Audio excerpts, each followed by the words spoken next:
live on two mediums here, so give it a moment for the mouth to catch up. For some reason, I need like 10 seconds before my connection, being the best Wi-Fi available, will catch up on the iPad. Phone's looking fine. Hi, everybody on Restream. By the way, I use Restream. But my folks over here on TikTok are still waiting for my mouth to catch up. I don't know why that happens. I really don't. But anyway, I'm Linda Kay Gifford. And if TikTok never catches up, then I will just move it over there. And you, of course, can always watch the podcast version. It's been a minute. I've had so much going on.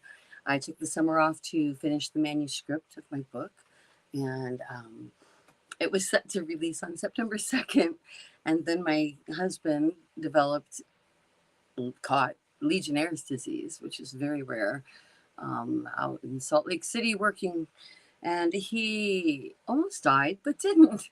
So I put my book release off a month, and now it's coming out October 2nd. He's fine, on the way back to good health after losing like all of his body fat, pretty much.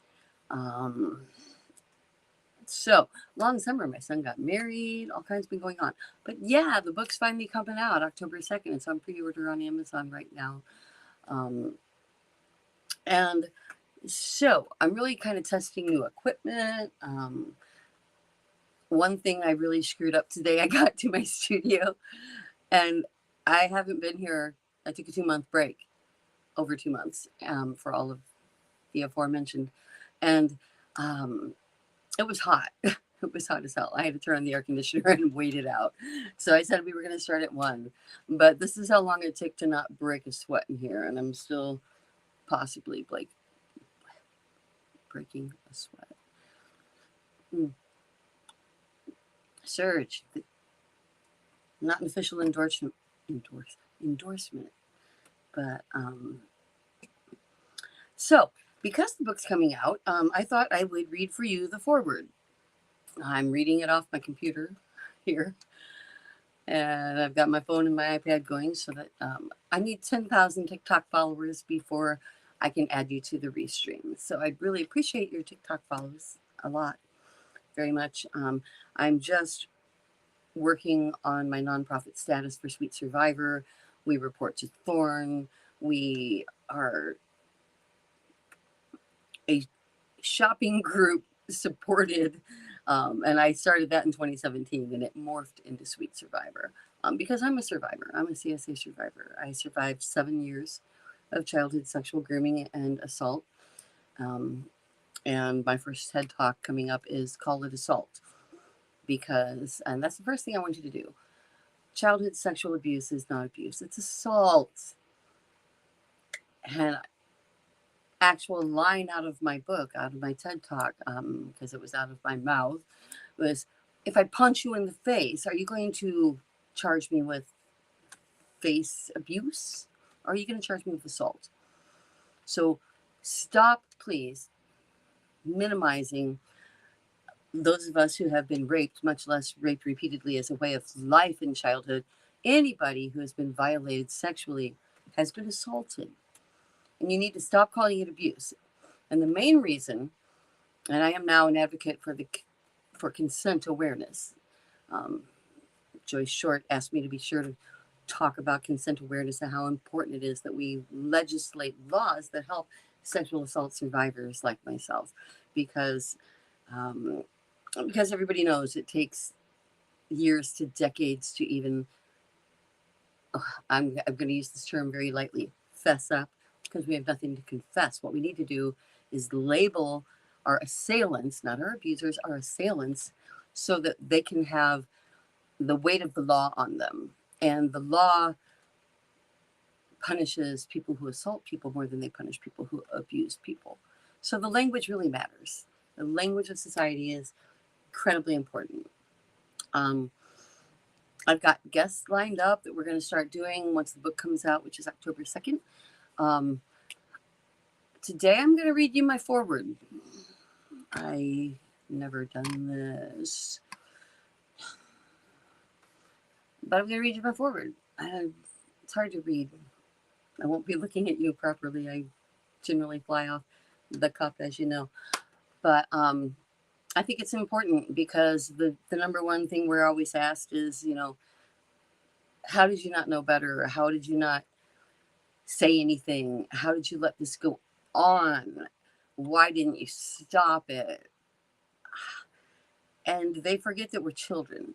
They forget that we were young children and that we don't understand the concepts of sex and intimacy and trust and power and all of these things. That is why I have written a book about it. Literal why. But, okay, forward is You Should Have Known Better is the title of my forward. But I didn't. I didn't know better. And here's why. I was 10. When he first laid eyes on me, I was 10 years old. He knocked at my sister, a senior in high school versus his mid-20s. It was a shotgun wedding and quickly became the way it was. Staying overnight to babysit at their house in town.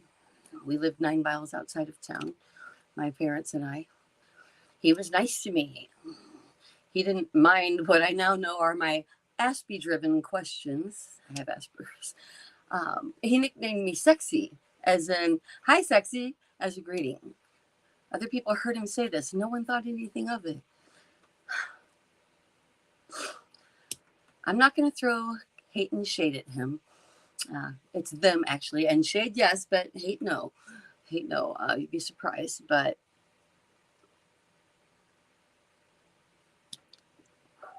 in my decades-long and often misguided quest to heal, learn, and grow, ultimately leading to my becoming a neurolinguistic practitioner, specializing in cPTSD and relational sexuality, I have learned that the language of society set him up for his perversion. It does not excuse his actions, but understanding how we all set children up to be commoditized sexually is the only path to building awareness in the general public. And that's what we need, preventative awareness. Awareness, not shame for the self, shame for the family. Got to scroll down. Awareness leads to clearer vision. It leads to understanding. Awareness leads to action. It's not enough to try to protect our children from sexual predators. Not monsters, predators. It's an important distinction, and more about that later. Suffice it for the purposes of this forward to say that we must personally take the targets off of our children's backs. Let me say that again. We must personally take the targets off of our children's backs. Wait for someone else to do it. But I digress. And back to the top, it starts with the language of society. I want you to not feel sorry for me. Don't just be moved by me, by my soul. Be encouraged by my strength. Become self-aware from my conviction. Be energized to action. Not just by your empathy and compassion, but by the lightning bolt realization that every child you know is a walking target. And every woman or man, a potential secret survivor. Reading the foreword, almost done, sorry. It is in that light that I've written this book and workshop. It is in the light of healing the whole of society, as well as the heart and soul of each survivor of childhood sexual assault and or sexual trafficking, that I bare my soul and show you the path I am clearing for you. I present to you self-talk, my continuing efforts to survive childhood sexual grooming and assault. and its associated CSA cPTSD workshop, Survive in Spades, 6 Steps from Trigger to Happy. I've decided to put them together in one book so a survivor reading can choose to heal alongside my personal introspections and social macro analysis. So buckle up. The landing is sweet, bumpy. It is my intention to leave you not depleted, but accelerated and engaged. Then we turn the page and we start. And there are chapters of the book at sweetsurvivor.com in the part with book excerpts. Check the menu, it drops down. Or there's a mega menu on desktop. So book excerpts there. Going to be coming on and doing a lot of shorts, a lot of promotions. Not promotions, but shorts to use so people know what the hell I'm talking about in my book. And beyond that, what the hell happened yesterday?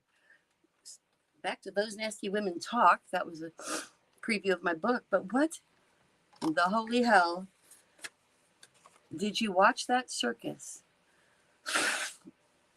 Yeah, I'll blow my nose on camera because I'm a human. You know what? I also fart and burp.